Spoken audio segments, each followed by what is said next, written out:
Assalamualaikum warahmatullahi wabarakatuh. Perkenalkan, nama saya Erlina, PM 21210240. Di sini saya akan mempresentasikan tentang sumber hukum Islam.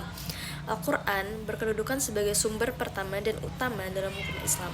Kedudukan ini mengharuskan umat Islam memahami pesan-pesan yang dikandung untuk dilaksanakan dalam kehidupan. Kemaslahatan Al-Quran dan pesan yang dikandungnya terjamin keautentikannya dan otoritas kebenarannya. Selanjutnya ada As-Sunnah, yaitu telah dijelaskan bahwa Al-Quran sebagai sumber utama Nabi Muhammad SAW sebagai penyampaian ajaran Al-Quran diberi otoritas oleh Tuhan untuk dengan demikian Al-Sunnah baik dalam bentuk perkataan, perbuatan, maupun dalam bentuk takrir berkedudukan sebagai sumber kedua setelah Al-Quran. Kedudukan Al-Sunnah sebagaimana berdasarkan argumentasi bahwa secara normatif ditemukan ayat Al-Quran yang menyeluruh untuk taat kepada Rasul.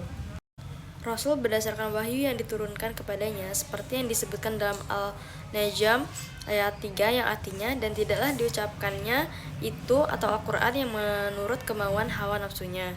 Pengertian akal dan proyeksi ijtihad. Akal menurut Al-Quran lebih khususnya yaitu bahwa memperhatikan alam sekitarnya dengan otak, yang dimana otak adalah organ tubuh akal. Artinya akal itu sendiri terdapat di dalam otak seseorang yang digunakan untuk berpikir. Berdasarkan perspektif Islam, peran akan dibagi dua, yaitu memahami nilai-nilai ajaran agama. Yang kedua, akal bertugas memilih dan menyeleksi doktrin agama. Selanjutnya, proyeksi ijtihad, akal dan proyeksi ijtihad. Menurut bahasa yaitu usaha yang keras dan bersungguh-sungguh, sedangkan istilah yaitu berusaha menetapkan hukum terhadap masalah yang belum ada ketetapan hukum dalam Al-Quran. Orang-orang yang berijtihad disebut mujtahid, yang diterapkan dengan beberapa cara, antara lain ada ijma dan qiyas.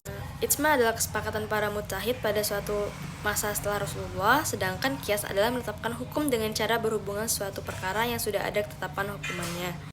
Baik, selanjutnya ada terhadap masalah lain yang dihadapi dan belum ada ketetapan hukumnya, sedang antara keduanya sama-sama memiliki sebab dan bisa disepadankan. Baik, demikianlah presentasi penjelasan dari saya. Apabila ada salah kata saya mohon maaf, dan kepada saya mohon ampun. Saya akhiri, wabillahi taufiq wal hidayah. Wassalamualaikum warahmatullahi wabarakatuh.